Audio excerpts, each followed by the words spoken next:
គេថាក្រោយមេឃភ្លៀងគេថាក្រោយភ្លៀងមេឃស្រឡះបងប្អូនក្រោយភ្លៀងមេឃស្រឡះឥឡូវនេះជាផ្លូវការហើយគេខាងគ្រូបង្វឹករបស់មន់គក់បារាំងបានលាលែងចេញពីតំណែងហើយដោយសារតែដឹកនាំក្រុមមិនបានទៅដល់វគ្គ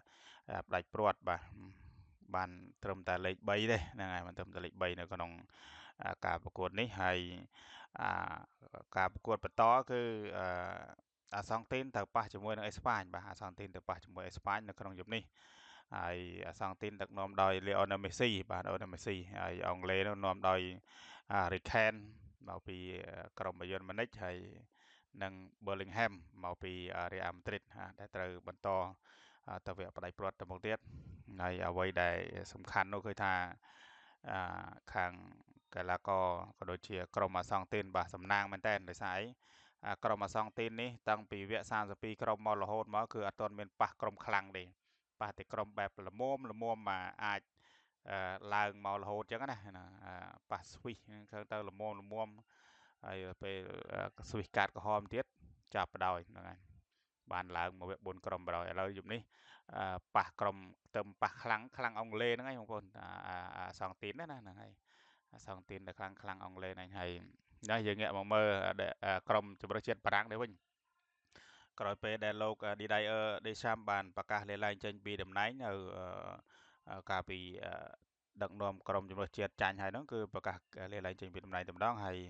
ភាគរយខ្ពស់ដែលជាព័ត៌មានក្តៅគឺ Zinedine Zidane ដែលជាអតីតគ្រូបង្វឹករបស់ Real Madrid 2សម័យកាលហើយក៏ដឹកនាំឈ្នះនៅ Champions League 3សម័យកាលជាប់គ្នាតែម្ដងឆ្នាំ2018 19 20បាទជាប់គ្នាតែម្ដងហើយ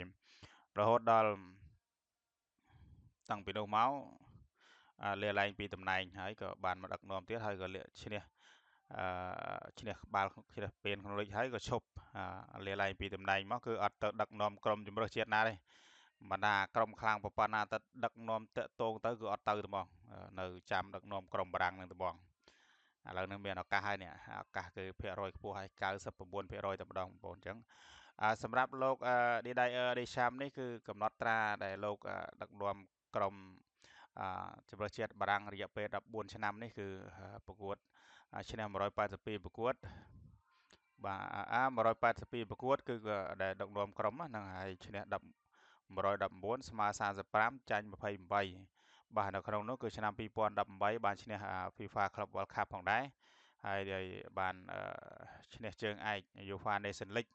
ឆ្នាំ2021ហើយនិងជើងឯករង FIFA Club World Cup ឆ្នាំ2022ដែលនឹងប្រកួតជាមួយនឹងអាសង់ទីនណាដែលប្រកួតជាមួយអាសង់ទីនកាលនោះបងប្អូនបានមើលអូយដឹងតែញាក់សាច់ហើយណានឹងជើងឯក FIFA Club World Cup ឆ្នាំ2022នេះបារាំងជាមួយអាសង់ទីនហើយសោកស្ដាយដែរដែលបារាំងមិនអាចទៅជួបជាមួយនឹងអាសង់ទីនម្ដងទៀតហ្នឹងហើយនឹងថាអាសង់ទីនឡើងឬក៏អង់គ្លេសឡើងនៅជំនេះហ្នឹងហើយបងប្អូនកុំភ្លេចចាំទស្សនាទាំងអស់គ្នាថាតើអង់គ្លេសឬក៏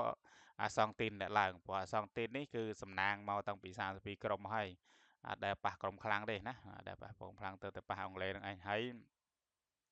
នៅក្នុងនោះបងប្អូនកុំភ្លេចជួយ Subscribe ផងដើម្បីខ្ញុំនឹងធ្វើតាមដានព័ត៌មានបន្តទៀតដូចជាព័ត៌មានដោះដូរកីឡាករដាក់លក់ទៅណាចេញទៅណាចូលទៅណាខ្លះអញ្ចឹងណាហើយក្នុងតម្លៃប៉ុន្មានអីហ្នឹងហើយគាត់ថាដឹងថាស្ងាត់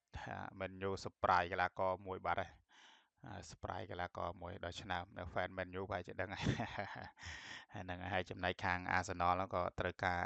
surprise មួយដែរគឺកីឡាករ Julian Alvarez បាទដែលជាការចាប់អារម្មណ៍ដ៏ខ្លាំងបំផុតរបស់ Arsenal